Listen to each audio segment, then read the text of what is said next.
మనందరికీ చిన్నప్పటి నుండి సర్కస్లంటే ఎంతో ఇష్టం. కానీ రాను రాను జనరేషన్స్ మారే కొద్దీ దీనికున్న ఆదరణ తగ్గిపోయింది.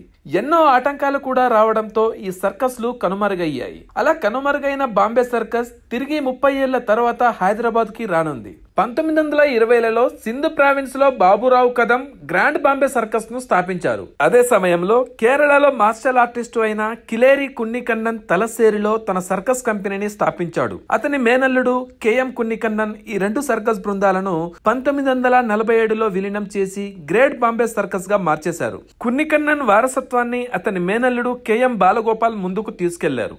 అతని నాయకత్వంలో అది భారతదేశంలో అతిపెద్ద సర్కస్ కంపెనీగా ఎదిగింది. 1993లో ఆయన మరణించడంతో ఆయన కుమారులు దీన్ని ముందుకు తీసుకెళ్లారు. టెక్నాలజీ పెరగడం, నగరాలు వేగంగా విస్తరించడం, అలానే చాలా జంతు ప్రేమికులు అడ్డంకులు పెట్టడంతో ఆ తర్వాత షోస్ తగ్గిస్తూ వచ్చారు. అయితే తాజాగా హైదరాబాద్ లోని కుత్బుల్లాపూర్ లో హెచ్ఎంటీ గ్రౌండ్స్ లో ఈ బాంబే సర్కస్ రీ ఎంట్రీ ఇచ్చింది. ఈ బాంబే సర్కస్ లో ప్రతిరోజు 3 ఆటలు ఉంటాయి. మధ్యాహ్నం 1 గంటకు, సాయంత్రం 4 గంటకు మరియు సాయంత్రం 7 గంటలకు ప్రత్యేక ప్రదర్శనలు అందుబాటులో ఉంటాయి. వీటి ధరలు 100 రూపాయలు, 200 రూపాయలు, 300 రూపాయలు, 400 రూపాయల వరకు ఉన్నాయి.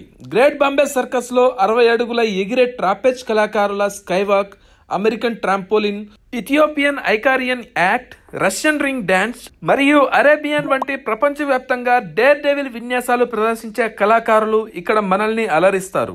Mongolian iron ball, Chinese ward balance, పిల్లలకి ఇష్టమైన జోకర్స్ షో ప్రత్యేక ఆకర్షణగా నిలుస్తుంది. 80 మందికి పైగా స్వదేశీ విదేశీ కళాకారులు అద్భుతమైన విన్యాసాలు, వినూత్న కార్యక్రమాల ప్రదర్శనతో పాటు విదేశీ కుక్కలతో నెంబర్ కౌంటింగ్ షో ఉంటుంది. సంపూర్ణమైన కుటుంబ వినోదం కోసం మరెన్నో కార్యక్రమాలు ఇందులో ఉంటాయి.